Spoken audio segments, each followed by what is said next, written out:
Hey folks, Internet Dude here. Hey, I've not uploaded a Lexus LS500 ownership video in over a year. Can you believe it? I figured it's time for an update on my LS500 ownership experience. I've had the car for nearly a year and a half and put on over 10,000 kilometers on the car. World events changed my driving during 2020, so my driving was mostly city driving with less highway driving as compared to normal. So first off, I want to update you on repairs and maintenance because I've had multiple requests for this type of information. Be sure to check out my previous video titled Lexus LS500 First Dealer Service Visit, which I posted in May of 2020. This video will now cover from that date until now, which is August 2021. The first item I want to give a follow-up on was the white smoke from the tailpipe upon hard acceleration and a drop in the coolant level.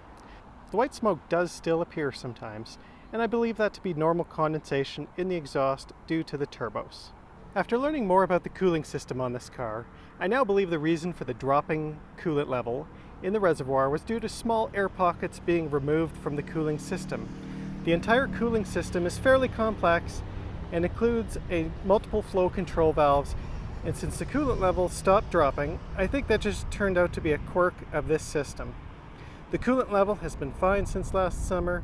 I can still sometimes smell coolant on the outside of the car when it's fully warmed up, but I smelled that in the loaner cars, like Lexus cars that I had as well. So as long as the coolant level does not drop, I'm not worried about it anymore. I took the car to the dealership in June 2020 to have them look at a hissing noise from the seat massager. The driver's seat massage would make an air hissing noise when the massager was at the top of the seat.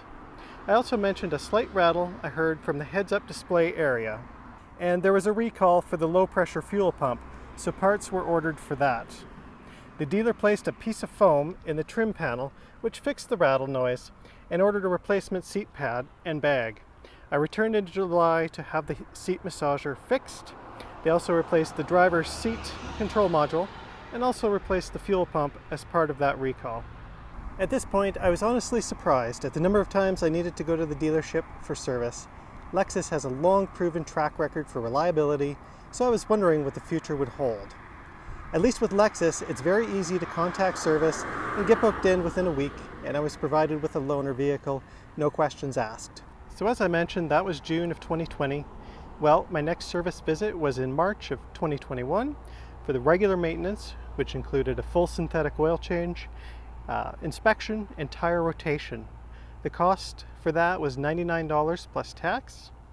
Surprisingly, the seat massage air bladder that they had replaced last summer was making a hissing noise again. Not as loud as the last time though. The dealer replaced that part again, and things have been good since then. Although just yesterday I noticed that the passenger seat memory seat recall buttons don't seem to be working. Next up, I want to talk about fuel economy. So the car is officially rated for 8.7 liters per 100 kilometers, or 27 miles per gallon US on the highway, and 13.8 liters per 100 kilometers, or 17 miles per gallon US in the city. I have tracked every fill up since I got the car using a service called Fuely. As mentioned before, in this last year, I've done more city driving than highway driving, so I can't give you a definite breakdown of each. But what I can tell you is that my combined actual real-world fuel economy has averaged out to 11.8 liters per 100 kilometers, or 20 miles per gallon US. Typically though, I find the highway fuel economy number tends to be quite a bit better than the rated number. In terms of other things regarding my LS, the only other two things I've done to the car since last summer was to hardwire the dash cam, and I added a wireless Apple CarPlay adapter. I like that the car supports CarPlay, but you need to plug your phone into the USB to make it work.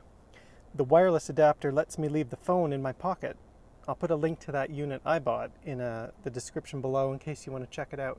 The lights aren't actually flickering in real life. So the last thing here is, would I buy this car again? Well, the answer is yes and no. Yes to the LS, and yes to the touchscreen in the 2021 LS, but no to the regular gas version. If I was to buy a new LS500, it would be the new hybrid model with the touchscreen, and as well it gets some other updates. However, with that said, next year's model for 2022 is supposed to have a way more advanced driver's assistance system, So yes to the 2022 Hybrid LS is what I'm saying. I'm not planning on buying or ordering one right now, but ask me again in 6 to 12 months and see where I'm at. In addition, Lexus has debuted a completely new user interface on the 2022 NX that is better than their current offering. So I would likely not buy another Lexus without that new UI. Ideally, I would like a plug-in hybrid car to replace this car. My wife has a RAV4 Prime, and I really like the powertrain of that vehicle. It basically operates as a EV around town, and then you burn a little gas on the highway trips. I really hope Lexus makes a plug-in hybrid version of every model soon. With that said, I sometimes impulsively buy cars, so who knows what the future holds. Leave a comment below and tell me what you think of the LS500. Do you have one? Are you considering buying one? What would you buy instead? I hope you enjoyed this video. If you liked the video, please click that thumbs up and subscribe. I plan on doing a video outlining the things that I like and hate about the car, so stay tuned to the channel. Thanks for watching.